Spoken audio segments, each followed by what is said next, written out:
Bonjour, aujourd'hui une présentation du module de commande du volume sur Spike 2. On a un module avec un bouton de réglage de volume, une prise jack femelle 3.5. Le tout connecté sur CN3 sur la Spike 2. Donc utilisable que sur Spike 2, Aerosmith, Gardien de la Galaxie, Star Wars et un autre que j'oublie, Batman 66. Voilà. L'action du bouton envoie l'information à la Spike pour augmenter ou descendre le volume.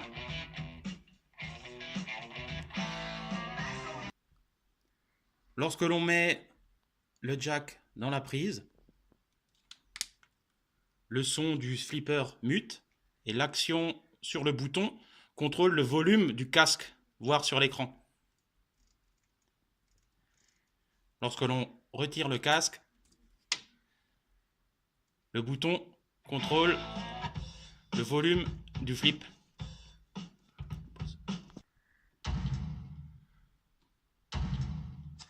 Quand le faisceau du module est connecté sur CN3 de la Spike 2, on a dans Adjust deux menus. Dans Adjust SPI, on a deux réglages supplémentaires qui apparaissent en 66 et 65. Seulement quand le module est branché. On peut régler le réglage du volume avec le bouton, soit pour le casque ou pour le cabinet, ou que le casque ou que le cabinet, et le mute si le casque est détecté.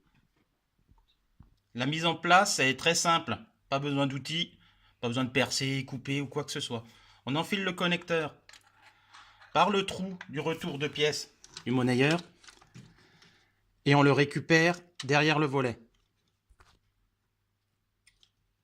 Ici. Une fois le connecteur passé par le trou du retour de monnaie, c'est un peu difficile à mettre parce qu'il faut appuyer en même temps par devant sur le volet anti-infraction.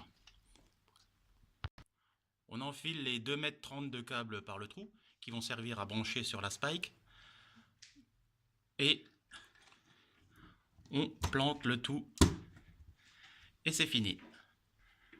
Une fois passé tout le faisceau sous le plateau et remonté dans le fronton, il n'y a plus qu'à le brancher sur CN3. Attention, fil blanc en haut. Une fois le câble connecté, il n'y a plus qu'à remettre la cage, pour ceux qui en ont une, sur son système.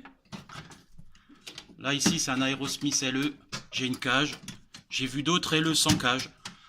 C'est à vous de voir si vous en avez une ou pas. Donc pour conclure, un montage simple, sans outils, juste à brancher sur la Spike.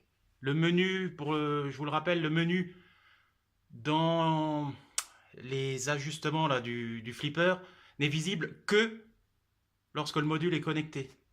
Ça sert à rien d'aller regarder sur votre flip, vous ne le verrez pas. Seulement quand c'est connecté. Donc c'est bien l'action du bouton qui contrôle. Voilà, si vous avez des questions, n'hésitez pas.